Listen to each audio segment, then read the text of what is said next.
We open up with a streamer going live. We learn that her name is Eva, according to her Twitch handle.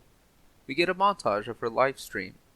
It goes well as it ends with her achieving her subscriber goal. We learn she's getting ready for a big sub-marathon in a few days. Her stream is over and she seems really tired. Her mother comes into the room with orange slices and words of praise and concern.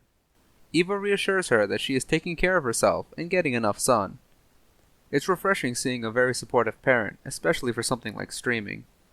On the next page, we get a small montage of Eva's day-to-day activities. Her day starts at 5:30 a.m., followed by a workout session, video editing, and social media updates.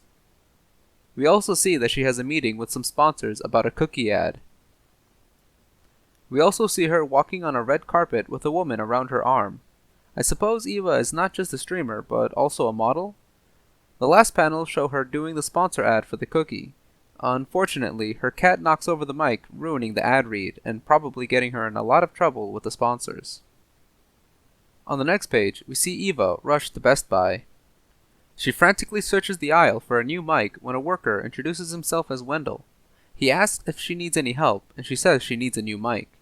He comments that everyone wants to be a streamer nowadays, so they're all sold out, but he says he can actually repair it. She would just need to bring it later tonight. She protests and begs that she needs it now, but eventually just accepts the offer. Wendell suggests that she should just take the day for herself, noting that future her will appreciate it. Eva goes on social media to read what people are saying, and updates what happened, and that she'll be back on tomorrow. With that taken care of, she starts thinking that a day to herself actually does sound pretty good. On the next page, we see Eva visit that woman from the red carpet. We quickly put together that she's Eva's girlfriend, named Z. Eva convinces her to take a break from studying and to go out for lunch. We next see them sitting at a restaurant. Their conversation is rudely interrupted with notifications from Eva's phone. This gets Z visibly frustrated. Eva asks her what's wrong, and the two have a fight. Z doesn't appreciate the attention Eva dedicates to social media. Eva replies that she has to at least give updates because she has sponsors to appease. Eva gives more of an explanation when Z interrupts her with, "At least what I'm doing matters." This upsets Eva enough to get up and leave. Z puts on a face of regret. We follow Eva walking down the street with a face full of anxiety. Panels of social media posts bombard her thoughts, each post getting more and more mean-spirited as it spirals downward. She shows back up at the Best Buy where Wendell mentions she's early. She vents about how everything is falling apart when Wendell asks her what she wants out of all this. She blows up at the question and she reveals her deeper issues of wanting to make a difference. A sentiment no doubt fueled from her girlfriend's earlier statement. Wendell just smiles at the raw expression. Eva calms down and opens up about not having a purpose in life and that it's hard to compete at making a change when you're just a streamer in a world of helmeted people with superpowers.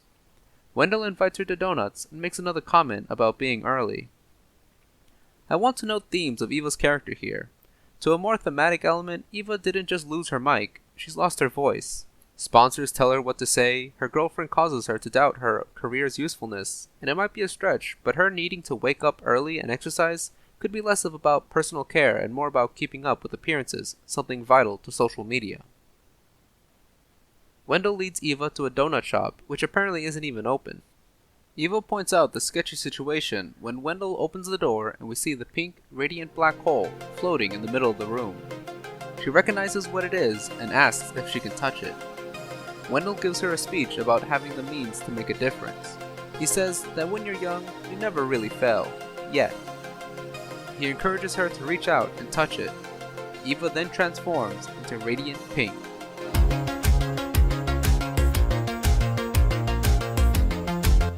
We get a snippet of her test run with the powers. In the background, we see that she's jumped to Paris, Everest, and Europe and Japan, I think. She comes out of the portal when Radiant Gold tackles her. She comments at his sick visor-style eyes when he de-helmets, and we see that it's Wendell from Best Buy. Shocker. He explains he has a Radiant too, and that her powers let her teleport, which is what she's been doing for 6 hours.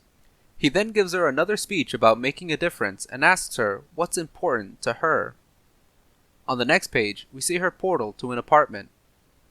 The apartment is Z's, and Eva surprises her in costume, which gets an unexpected reaction. Eva reveals that it's her and tries to explain, but Z cuts her off and refuses to learn more. She says Eva is stretched thin already as it is with the obligations she has, and that adding this is too much. Specifically, too much for her. Z apologizes for her comment earlier that day, but she came to the realization that they aren't a good fit and sadly breaks up with Eva. We see Eva sitting by the ocean at night. Wendell comes up and the two talk. Eva says she got dumped, but takes it as a sign that she needs to work on herself and find out where she's supposed to be. An ironic dilemma for someone with the power to be anywhere they want. Wendell gives her advice that supposed to is a terrible mindset. What matters is whether or not what you're doing right now brings you fulfillment. He says this as he hands the fixed mic to Pink, a representation of Eva getting her voice back. Pink asks Gold about the comment he made before about living in the present before these things showed up. He reveals that he has the ability to see into the future, sort of. Pink then asks with a smile, what happens next? I can tell you guys what happens next. Supermassive. The next issue I'll be covering will actually be the first supermassive crossover between Radiant Black and two new heroes separate from the Radiants. I'm not sure how I want to go about that video. I kinda want to do a live read. I'll give updates on what I decide to do. Anyways, thanks for watching, guys.